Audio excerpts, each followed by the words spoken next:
Avoir de l'audace dans notre cheminement spirituel. Je voudrais pendant quelques minutes vous parler de ce message que je crois que le Père a mis sous mon cœur. Et je crois de tout mon cœur que Dieu, il est un Dieu vivant et merveilleux. Je voudrais, tant que cette machine me donne cela, voilà. Vous savez, la technologie est une bonne chose, mais quelquefois, il faut s'habituer. Hein? Avec des cheveux grisonnants. Hein? Ouais. Alors, Daniel chapitre 1, verset 8. On va lire plusieurs versets. Daniel, le chapitre 1, le verset 8. La Bible nous dit, Daniel résolut de ne pas se souiller par les mets du roi et par le vin dont le roi buvait. Il pria le chef des eunuques de ne pas l'obliger à se souiller. On continue dans le chapitre 3 maintenant, verset 18. Chapitre 3, verset 18. Où il est dit, sinon sache au roi que nous ne servirons pas tes dieux et que nous n'adorerons pas la statue d'or que tu as élevée.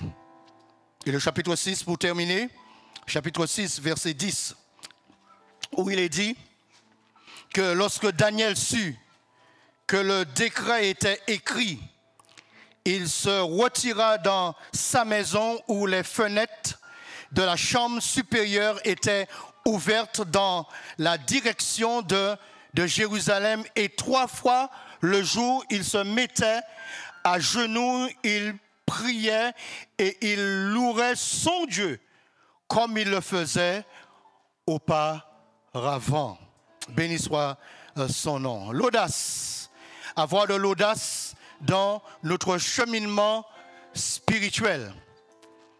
La définition de l'audace est celle-ci. L'audace est le contraire de la peur.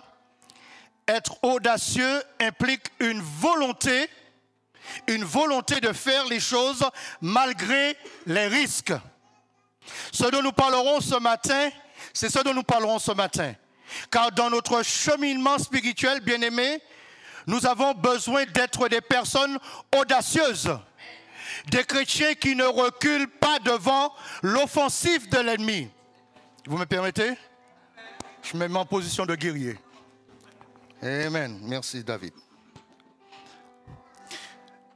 Qui ne reculent pas du tout devant l'offensive de l'ennemi. Et je ne sais pas dans quelle situation que tu es ce matin. Je ne sais pas quels sont les obstacles qui se trouvent devant toi ce matin.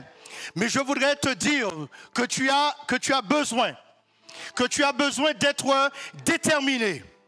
Déterminé à ne pas te compromettre. Déterminé à maintenir le standard de la vie chrétienne élevé. Tu as besoin ce matin d'être déterminé à ne pas capituler devant les pressions psychologiques et machiavéliques de l'ennemi. Ce matin, bien-aimé, ton Dieu, le Dieu que tu sers, ton Dieu t'ordonne d'être puissant, béni soit l'Éternel. Ton Dieu t'ordonne d'être costaud. Ton Dieu t'ordonne de ne pas abandonner. Ton Dieu t'ordonne d'aller en avant malgré les situations, malgré l'obstacle, malgré la montagne, malgré la situation dans laquelle que tu te trouves, malgré l'obstacle dans laquelle que tu te trouves. Je ne sais pas, qu'importe l'obstacle dans laquelle que tu es, ton Dieu te donne d'être costaud. Béni soit l'Éternel. Il te donne d'être puissant. Et l'histoire que nous avons devant nous, nous allons parler de l'audace de quatre personnes. 4 personnes qui ont refusé de baisser les bras et qui ont refusé de baisser les bras face aux difficultés. Ils ont refusé de se laisser compromettre leur foi, compromettre leur identité spirituelle. Ils ont refusé de compromettre leur appartenance. Et je voulais te dire ce matin qu'ils ont tiré leur force dans leur détermination. Ils ont tiré leur force face à l'assurance qu'ils avaient face à la peur. Et aussi, ils ont tiré leur force à cause de leur fondement spirituel. 3 points que je voudrais partager avec vous. L'audace se construit sur la détermination. Dis à ton voisin, je suis déterminé. Je suis déterminé. Tu es déterminé ce matin? Tu es déterminé ce matin? Yes, alléluia. Vous avez observé les fourmis? Les fourmis. Vous prenez les fourmis. Ils tracent, ils marchent en fil. Vous prenez un caillou, une pierre, pardon. Quelle que soit la chose, vous mettez devant. Que fait la fourmi? Là, elle contourne. Vous reprenez les mêmes choses. Vous remettez. Qu'est-ce que la fourmi fait? Parce que la fourmi a quelque chose de bien précis. La fourmi, elle a un objectif, elle a une détermination. Elle sait où elle va. Elle sait que malgré le caillou que tu vas mettre, je ne vais pas arrêter. Mon objectif, c'est d'aller dans le trou. Mon objectif, c'est d'aller dans quelque part là où j'ai décidé. Il peut que baisser les bras, il peut que arrêter, ou peut mettre un nombre de wachoulet, il peut aller jusqu'au bout, parce que la fourmi, elle est déterminée. Elle est déterminée, bien-aimée. L'histoire nous dit que Daniel résolu. Dans le verset 8, Daniel résolu. Ça veut dire quoi? Daniel a pris la décision. Il a pris la décision. Il a décidé dans son cœur que je ne veux pas me souiller. Que je ne veux pas me souiller. Et malgré la cause, ça pouvait, bien aimé, ça pouvait leur coûter la vie, hein? Ça pouvait leur coûter la vie. Mais ils étaient déterminés à respecter leur culture, déterminés à respecter leur tradition, déterminés à respecter leur foi. Ils étaient déterminés malgré que cela pouvait attirer la colère du roi. Ils n'ont pas baissé leur garde, bien-aimés. Ils n'ont pas dilué leur position spirituelle en Elohim. Vous penserez qu'ils étaient fous? Quelquefois, il faut un brin de folie pour Dieu. Il faut un brin de folie pour Dieu, bien-aimé. Et je voudrais te dire ce matin, il faut qu'on ait suffisamment de... Merci, tu m'attaches. Ça va, mon frère? Ça va? Il y a le feu là, hein? Attends. N'arrête pas le feu. Alléluia. Alléluia. Quelquefois, bien-aimé, il faut de la folie pour Dieu. Il faut de la folie pour l'Éternel. Folie pour pouvoir...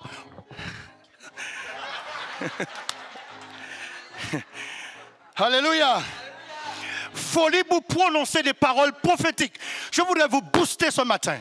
Vous compreniez qu'en tant que chrétiens, nous ne sommes pas n'importe qui, bien-aimés. Nous sommes des hommes et des femmes qui, debout en Jésus-Christ, déterminés à aller plus loin. Béni soit l'Éternel. Déterminés à prononcer des paroles prophétiques face à l'obscurité, face à l'adversité. Ne jamais baisser les bras. Croire en qui nous avons cru. Béni soit l'Éternel. Yes. Rappelez-vous, bien-aimés, que Dieu demeure fidèle et qu'il défend toujours la cause de celui qui demeure en lui. Et lorsque nous regardons le verset 9, nous voyons ce que dit la parole. Elle nous dit dans Daniel chapitre 1, verset 9, Dieu, alléluia, Dieu fit trouver à Daniel faveur et compassion devant le chef des eunuques. Parce que lorsqu'on regarde dans le verset 15, il est dit au bout de 10 jours, alléluia,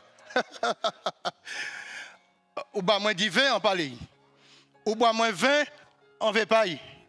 Mais donne-moi cette légume-là. Mais je veux te mettre en défi parce que si je mange ces légumes-là, reviens 10 jours et tu verras la condition physique que j'aurai. Vous savez, bien aimé, lorsqu'on est déterminé, on sait prendre des risques pour l'Éternel. Parce qu'on sait que le Dieu que je sers ne nous abandonne jamais. Jamais il ne nous abandonne. Et la Bible nous dit qu'en 10 jours, Daniel est revenu, la Bible dit, en 10 jours, ils avaient de bonnes mines. Les mecs étaient beaux. les mecs étaient fraîches, les mecs étaient bien. Et lorsqu'on pouvait les regarder, ils étaient différents des autres jeunes hommes, mais des jeunes gens. Mais je voudrais attirer votre attention. Notez que le contexte nous dit que on a pris des jeunes hommes de bonne famille, de sang royal, et on les a emmenés en captivité. Donc c'était des Hébreux. Vous me suivez? Des Hébreux. Et on parle que de l'histoire de Daniel et ses 3 amis. Donc ça veut dire quelque chose que les autres amis de Daniel n'ont pas eu la même démarche. Ils avaient quelque part peur. Ils se sont dit, eh bien, je vais juste manger. Maintenant, on est en captivité, je vais manger, le repas, le mets, boire le vin, et puis après tout. Et après tout, on est en captivité, Dieu comprend. Mais nous avons là 4 hommes qui ont voulu rester fidèles à leur tradition. Parce qu'ils étaient déterminés à ne pas se souiller. Mais je te dis quelque chose. Je ne suis pas la foule. Je ne suis pas la foule. Même si je vis en communauté, je ne laisse pas la foule m'influencer. Je ne laisse pas la foule m'influencer. Parce que dans cette foule-là, tout le monde n'est pas forcément spirituel dans leur conduite. Tout le monde n'est pas spirituel dans leur choix, dans leur fonctionnement. Mais je te dis ce matin, tu es unique dans ton cheminement avec Dieu. Il n'y a pas de stéréotype avec Dieu. Tu es seul avec Dieu dans ta relation. Dans ta relation, tu es unique avec Dieu. Ce que Dieu dit à l'autre, il ne te le dit pas. Ainsi parle l'Éternel pour toi. Ainsi par l'Éternel. Quand Dieu parlait, il parlait quelquefois pour un homme, mais quand Dieu parlait, il parlait aussi pour le peuple. Mais quand Dieu te parle, il te parle à toi. Il te parle à toi, bien-aimé. Être déterminé, c'est faire le choix de demeurer en lui, quoi qu'il advienne. Notre détermination, notre audace est bâtie, est construite sur la détermination. Mais aussi l'audace. Deuxième chose, l'audace neutralise la peur. Dis à ton voisin, même pas peur. Même pas peur. Même pas peur. L'audace neutralise la peur. Elle neutralise le manque de confiance en soi. Regardons dans le verset, dans la chapitre 3, verset 18, on revient dans notre texte. Chapitre 3, verset 18. Allez, tu vas répondre, toi? Ok, chapitre 3, verset 18. Il est dit, et j'aime cela, il est dit dans le verset 18, les 3 amis de Daniel maintenant se trouvent dans une autre situation. Il dit à Nebuchadnezzar, il dit, sache au roi que nous ne servirons pas tes dieux et que nous n'adorerons pas la statue d'or que tu as élevé. Vous savez, bien-aimé, que la peur est l'une des armes les plus redoutables que l'ennemi utilise pour paralyser et avorter la destinée des enfants de Dieu. La peur est l'une des plus grandes causes d'échec dans la société. La peur d'échouer, la peur du prix à payer, la peur de donner, la peur de la maladie, la peur de tomber dans le péché, la peur du diable, la peur de la critique, la peur des oppositions, la peur de la pauvreté ou même la peur de la prospérité. Mais je voudrais te dire, bien-aimé, ce matin, 2 options s'offrent à toi face à la peur. Soit tu choisis de fuir, soit tu choisis de l'affronter. Soit tu choisis de fuir, soit tu choisis de l'affronter. Je voudrais aussi te dire que quand tu choisis de l'affronter, tu ne marcheras pas seul, parce que l'Éternel sera avec toi. Il te conduira, il sera à tes côtés. Il t'a dit, je ne t'abandonnerai jamais. Quand tu marcheras au milieu des difficultés, ce n'est pas toi qui marcheras, mais c'est l'Éternel qui te portera. Alléluia! Béni soit l'Éternel. Dans le chapitre 3, les 3 amis de Daniel vont se trouver de nouveau dans une autre situation où ils devront faire face cette fois-ci à la peur. Ils auront besoin beaucoup d'audace. Quand Nebuchadnezzar a mis en place une statue, et là, qu'est-ce que Nebuchadnezzar demande? Il demande à ce que chaque personne, tout le monde, puisse pouvoir adorer. Donc ça, des temps viendront Et le temps est en train de venir. Plus on avance, vous avez noté, plus on avance, on s'approche du retour du Seigneur, plus l'évangile est dilué, n'est-ce pas? Vous me suivez? Vous êtes d'accord avec moi? Plus l'évangile est dilué, plus le chrétien est bling-bling, plus le chrétien n'est pas authentique dans sa foi, plus le chrétien a peur d'être vu en tant que chrétien. Ok, vous êtes avec moi? Vous êtes avec moi? Ok? En quelque sorte, on a peur quelque part. Mais je vais vous dire quelque chose. La Bible regorge d'hommes et de femmes qui firent le choix d'affronter la peur. Et vous connaissez le résultat? Vous connaissez le résultat? Ils furent victorieux. Ils furent victorieux, bien aimés. Face à Goliath, on va rester sous David. J'aime David. Vous savez pourquoi j'aime David? David est un homme comme vous et moi. Aucune différence. Un homme comme vous et moi. Mais ce que j'aime avec David, il était honnête devant Dieu. Il était capable du pire et du meilleur. Mais David était honnête. Et c'est ça que je dis en quelque sorte. Ne soyons pas chrétiens, enfants de Dieu. N'essayons pas de prétendre être religieux. Soyons honnêtes avec Dieu. Je n'arrive pas à pardonner, Seigneur, je ne peux pas pardonner. Je n'arrive pas à aimer, Seigneur, je ne peux pas aimer. Seigneur, apprenons à dire au Seigneur, apprenons à être vrai. Apprenons à être vrai. David, c'est ça que David était. David a osé dire au Seigneur, je les hais. Parce que David était sincère. Mais David aussi savait se remettre en question devant l'Éternel et analyser son cœur et rechercher l'aide du Seigneur. Et la Bible nous dit, la Bible nous encourage. Lorsque j'aime cet homme, pourquoi? Parce qu'il savait dire, Dieu, sonde mon cœur. David face à Goliath. Ce que j'aime avec David, dans cette histoire, c'est que David, il savait qu'il ne ferait pas le poids face à Goliath. Il savait qu'il n'avait pas l'expérience de la guerre. Par contre, ce que Goliath ne savait pas, c'est que ce jeune homme, alléluia, ce que Goliath ne savait pas, c'est que ce jeune homme-là n'avait pas l'expérience militaire, n'avait pas l'expérience dans la flèche, n'avait pas l'expérience dans le javelot, mais c'est ce jeune homme de rien du tout, ce jeune homme petit face à Goliath, il avait confiance en son Dieu. Il savait qu'il avait. Il avait confiance dans l'Éternel des armées. Et vous savez qu'est-ce qu'il dit? Il dit à Goliath, il regarde Goliath, tu marches contre moi avec la lance et le javelot, mais moi, je marche contre toi au nom de l'Éternel des armées que tu as insulté. Ok? Et aujourd'hui, l'Éternel te donne et je livrerai ta main, je livrerai ta tête parce que j'ai confiance en l'Éternel. Alléluia! Ça, Goliath ne le savait pas. Vous savez, bien aimé, le diable, ne sous-estimez pas le diable, mais ne sous-estimez pas la puissance que donne Dieu à ses enfants. Nous ne sommes pas n'importe qui. Nous sommes les fils et les filles du roi des rois. Nous sommes investis du Très-Haut avec la puissance du Très-Haut pour faire des choses extraordinaires, bien aimés. Et nous aimons le psaume 23. On aime ce psaume-là, parce que lorsqu'on ne se sent pas bien, on court vers le psaume 23 pour le lire, parce que ça nous fait du bien. Mais David a construit son expérience autour de quelque chose de vrai. David, il dit, quand je marche au milieu de l'ombre, quand je marche dans la vallée de l'ombre de la mort, je ne crains aucun mal. Je ne crains aucun mal. Et c'est cette même assurance que les amis de Daniel avaient. Leur situation, là, c'était réelle. Soit vous adorez, soit vous vous faites boucaner. Soit vous adorez, soit vous vous faites griller comme un poulet. Soit vous adorez, et regardez, c'est la foudre qui vous attend.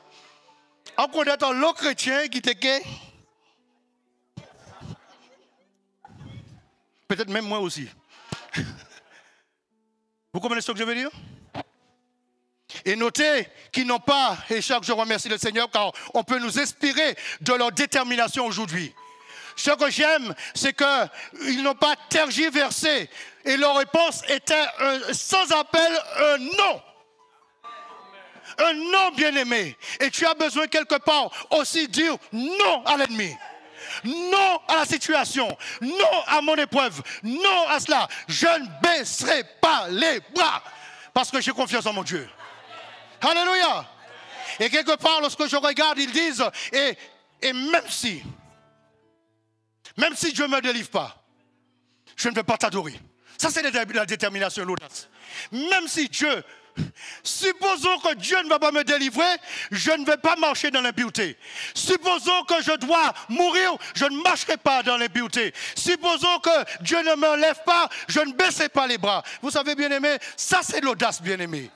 Ça c'est l'audace. Et même si je suis seul face à ma situation, face à la montagne, je continuerai d'avancer. Et même s'il n'y a pas d'issue et que les portes se ferment, je ne craindrai rien. Quand ta hourette et ton bâton me rassurent, tu dresses une table devant mes adversaires. Alléluia. Béni soit le nom de l'Éternel. Face à la mort, ils n'ont pas eu peur de défendre leur foi, de défendre leur conviction, de défendre leur croyance. Et vous savez, le résultat de tout cela, Dieu a honoré leur ténacité en envoyant le 4e homme de la fournaise.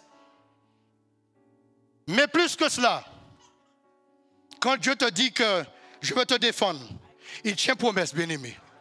Il tient promesse. Et non seulement qu'il les a honorés en envoyant le 4e homme, mais Dieu fut glorifié. Laisse les ennemis reconnaître que ton Dieu est avec toi. N'essaie pas de défendre ta cause. Laisse l'Éternel te défendre au nom de Jésus. Le roi qui voulait les boucaner, maintenant, le roi était obligé de dire « Béni soit le Dieu de Shadrach, de Meshach et d'Abednego, lequel a envoyé un ange et les a délivrés, ses serviteurs qui ont eu confiance en lui et qui ont violé l'ordre du roi et livré leur corps plutôt que de servir et d'adorer un autre Dieu que leur Dieu. » Tu as besoin, bien-aimé, de savoir qui tu es en Jésus-Christ. Tu as besoin, chrétien, enfant de Dieu, tu as besoin de déconstruire dans ta tête ce que le diable a imprimé. Tu as besoin de reconstruire ton identité en Christ pour t'affermir, pour sortir de ton bateau et aller à la rencontre de ton Dieu en dépit de la mer houleuse. Alléluia. Tu as besoin d'avoir confiance en toi et marcher sur le serpent et le scorpion avec la force que te donne le Saint-Esprit. Et pour terminer, l'audace demande non seulement la détermination, non seulement elle neutralise la peur, mais on ne peut pas être audacieux pour comme cela. L'audace aussi, pour être audacieux, 3e point, il faut avoir aussi un fondement spirituel. Il faut avoir un fondement spirituel. Le chapitre 6, verset 10. Chapitre 6, verset 10. On va le temps que... Alors, tu vas tourner. Chapitre 6, verset 10. J'aime cette partie-là. J'aime cette partie. Il est dit, lorsque Daniel sut que le décret était écrit, il se retira dans la maison où il pria, où les fenêtres de la chambre supérieure étaient ouvertes dans la direction de Jérusalem, et 3 fois le jour, il se mettait à prier, à genoux, il priait et louait son Dieu comme il le faisait auparavant. Tu as écrit ton édit, tu as écrit ce que tu veux, mais je connais mon Dieu. Je connais mon fondement. Je sais sur qui je construis. Je sais sur qui je construis. On ne peut pas être audacieux si notre fondement n'est pas solide en Jésus-Christ. Les religieux, les chrétiens du dimanche, les chrétiens bling-bling, le diable les connaît. Je répète, les religieux, ça veut dire les gens qui en quelque sorte que je vais à la messe. Ils ne réalisent pas qu'on ne parle plus de messe, on parle de culte. En culte d'adoration. On parle en quelque sorte, je vais à la rencontre de mon Dieu. On n'accomplit pas en venant à l'église un acte religieux. On vient entrer dans la présence de Dieu pour le louer, entrer en communion avec Dieu. Je n'accomplis pas, je ne change pas d'une église catholique à une église évangélique. Je change d'une relation pour entrer dans une autre relation. Je ne suis pas un chrétien bling bling. Je suis un homme affranchi de l'Éternel, déterminé à ce que ma vie soit construite sous la parole de Dieu. Alléluia. Ceux qui le dérangent sont des chrétiens qui demeurent dans la parole, qui respirent par la parole, qui avancent dans la parole, qui s'examinent au quotidien par la parole, bien-aimés. Il n'y a pas des arrivistes dans cette salle-là. Il n'y a pas de « oh, j'arrivais ». Il n'y a pas ces gens de « en quelque sorte, tu n'as rien à m'apprendre ». Comme je disais dans le premier culte, le pasteur Montredon et moi, nous pouvons toujours apprendre. Parce qu'avec Dieu, ça ne finit jamais. Donc, il n'y a pas de chrétien arriviste.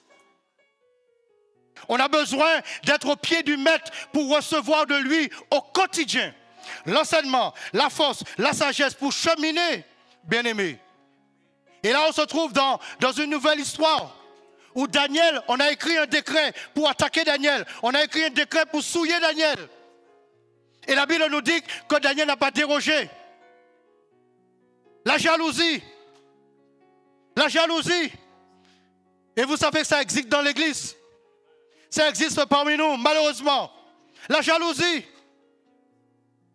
Et je veux te dire ce matin, on ne pouvait rien reprocher à Daniel, ni de sa conduite d'homme, ni de son fonctionnement en tant que chef dans les affaires du roi. On a attaqué son Dieu. Et on va t'attaquer toi ce matin. On va attaquer ta foi, on va attaquer tes convictions. Ne cherche pas à te venger quand tu es attaqué. Demeure fidèle et l'Éternel défendra ta cause. Alléluia. Il se retira 3 fois le jour et il se mettait à prier. Ça me fait penser un peu aux disciples. Lorsque Jésus les envoya pour évangéliser.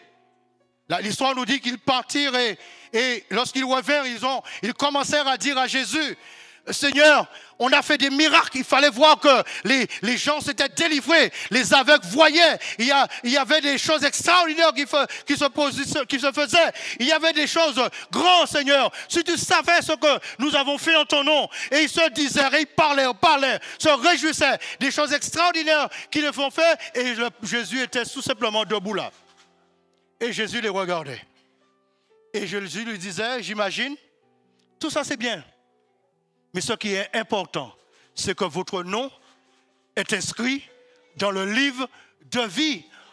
Autrement dit, la fondation, mon investissement en vous est plus important que tous ces miracles-là qui frappent à l'œil. Bien-aimés, ce ne sont pas les choses extérieures qui sont importantes. Mais qui tu as, sous quelle fondation, quel fondement tu as construit ta vie? Quel fondement tu as bâti ta vie? Tu dois savoir, pour terminer en conclusion, que tu es dans une guerre spirituelle. Le diable ne t'aime pas. Le diable ne t'aime pas. Mais le diable encore n'aime pas le tabernacle que tu es devenu en Christ. Et face à lui, tu dois connaître qui tu es, sous quoi tu es en train de bâtir. Daniel était audacieux parce que Daniel connaissait son Dieu. Il connaissait son Dieu. Et je dirais, bien-aimé, ça, c'est du solide. Ça, c'est du concret. Ça, ce n'est pas un évangile dilué. Ça, c'est une relation pure et vraie. Pour être audacieux, se tenir devant l'ennemi, n'oublions jamais une chose. Le diable ne connaît pas ton cœur. Le diable ne connaît pas ton cœur. Mais le diable lit ton cœur par rapport au comportement, ton comportement extérieur. Si tu lui montres que tu es une personne déterminée, malgré les coups, malgré toutes les choses qu'il peut mettre devant toi, le diable te craindra. Il te craindra. Mais il faut que tu sois déterminé. Il faut que tu sois déterminé. Il ne faut pas avoir peur, bien-aimé, ce matin. Il te faut construire parce que ta relation en Christ doit être solide. Amen. On va se lever, bien-aimé. Le Seigneur,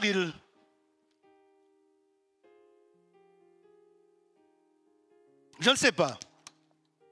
Je ne sais pas sous quelle mer tu navigues ce matin, quel est l'obstacle.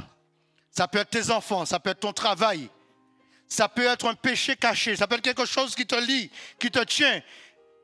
Et le diable essaie de te dire dans ta tête, ah, vous pouvez arriver. Ah non, ça trop là, gardez ça en tel, gardez foi en tel, gardez pastel là, gardez. Il va dire tout ça, il veut. Mais je voudrais te dire ce matin, tu refuses au nom de Jésus. Tu refuses au nom de Jésus. On va fermer nos yeux. Nous sommes dans un moment où nous allons vraiment nous mettre devant la face de notre Seigneur. La parole a été prêchée pour que tu, ce matin, puisque tu entendes et que tu prennes des décisions. Tu es venu avec un poids, tu es venu avec une situation, tu es venu avec quelque chose que l'ennemi te titille en permanence. Aujourd'hui, c'est ton jour. Ce moment est ton moment. Aujourd'hui, c'est ta victoire. Aujourd'hui, tu prends la décision que je ne vais pas. Je vais prophétiser sur mon problème. Je vais prophétiser sur ma situation. Je vais annoncer une parole de délivrance. Je vais annoncer une parole et l'Éternel, par la puissance de l'Esprit, prendra cette parole et accomplira sa délivrance, accomplira sa victoire dans ta vie. Alléluia. L'autel est là ce matin. L'autel est là. L'autel est là, tu veux vraiment prendre un nouveau départ avec ton Dieu. Tu veux sceller quelque chose d'unique ce matin. L'autel est là, viens. Et on va prier ensemble. Viens, on va prier ensemble. Je ne connais pas, je ne sais pas. Oublie ton frère, oublie ta soeur, oublie. C'est toi avec ton Dieu. L'autel est là, viens. Et mets ton problème devant Dieu. Il faut avoir de l'audace. Audace pour affronter, audace pour confesser, audace pour pouvoir prendre la victoire. Viens et mets-toi devant là et puis parle à son Dieu. Tu déclares, tu revendiques, tu demandes, tu exposes, tu fais ce dont tu veux. Mais ce matin, tu te dis, je veux être différente. Je veux être différent. Je veux que les choses changent. Je veux me tenir face à l'adversité. Je veux avoir la ténacité. Je ne veux pas capituler. Je ne veux pas. Tu dois avoir un mental fort ce matin. Tu parles à ton cœur. Tu parles à ton âme. Et tu dis, je refuse. Je refuse la situation. Je refuse et j'avance. Alors tu viens à l'autel ce matin. Alléluia. C'est un moment de prière. Moment de délivrance. Moment de victoire. Moment où tu vas parler à ton Dieu. Il y a suffisamment de place pour que tu puisses t'agenouiller devant l'Éternel des armées. Prenez position de guerrier. Prenez position d'humilité. Prenez position devant l'Éternel. Et je voudrais inviter le pasteur Montredon avec l'ensemble de son conseil, de ces personnes, de venir autour de ces gens qui sont là. Et puis, venez devant l'Éternel. Confessez à Dieu. Parlez à votre Dieu. Versez votre âme devant Dieu. Et laissez l'Éternel fortifier votre cœur. Laissez l'Éternel fortifier votre âme ce matin. Il est un Dieu victorieux. Alléluia. Béni soit le nom de l'Éternel. Alléluia. J'invite les conseillers à venir. Venez prier avec ces personnes. Venez les soutenir. Venez les soutenir. Et je demande l'assistance de vous êtes debout en prière. Parce que si ces personnes se sont approchées, c'est parce qu'elles veulent quelque chose de différent dans leur vie. Alors je demande à l'assistante de se tenir comme des guerriers dans l'intercession. Priez pour eux ce matin. Priez pour eux. Parce qu'ils veulent quelque chose de différent. Alléluia. Alors prions. Prions ce matin. Laissons l'atmosphère de gloire ce matin dans la présence de l'Éternel. Oh Papa bon Dieu, nous bénissons. Alléluia. Fais descendre ce moment, un moment précieux. Priez à votre Dieu. Dites à votre Dieu. Nous n'avons pas besoin de savoir, mais nous voulons tout simplement que, excusez-moi, vous assistez. Parlez à votre Dieu. Confessez. Ouvrez vos cœurs à Dieu. Ouvrez-vous, laissez votre âme lui parler ce matin. Dites à Dieu, n'essayons pas. Il comprend ce Dieu-là. Il comprend l'Éternel des armées. Il ne vous condamne pas, il ne vous rejette pas. Qu'importe la situation, Dieu ne vous rejette pas. Sachez que ce n'est pas un père fouettard, mais c'est un Dieu de compassion. Ton Dieu est un Dieu de compassion. Alors parle à ton Dieu ce matin.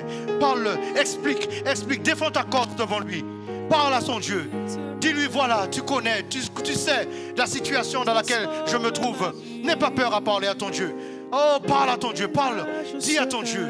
Exprime ta peur. Exprime ta peur.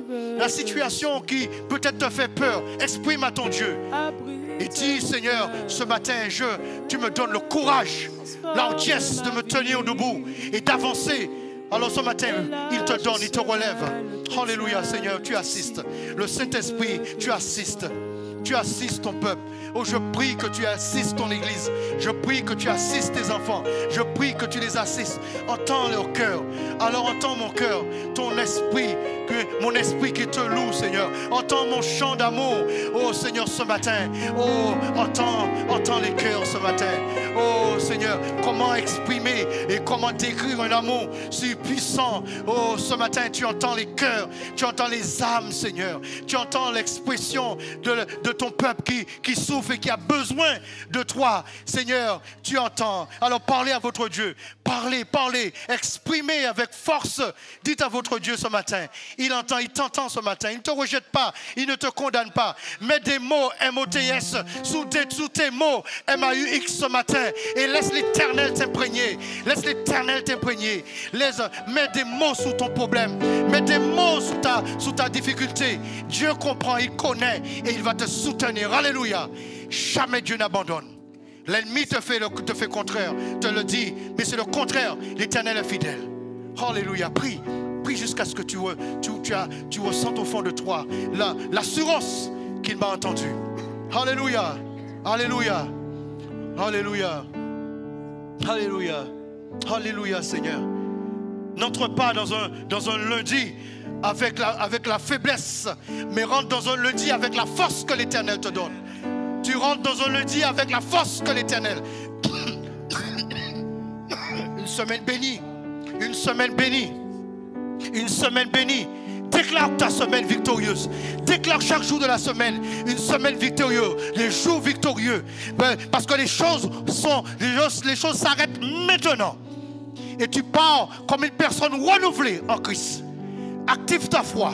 Active ta foi dans le nom de Jésus. Active la foi dans le nom de Jésus. Et même si la situation perdure, tu n'abandonnes pas. Béni soit l'Éternel. Tu avances ce matin. Tu ne capitules pas.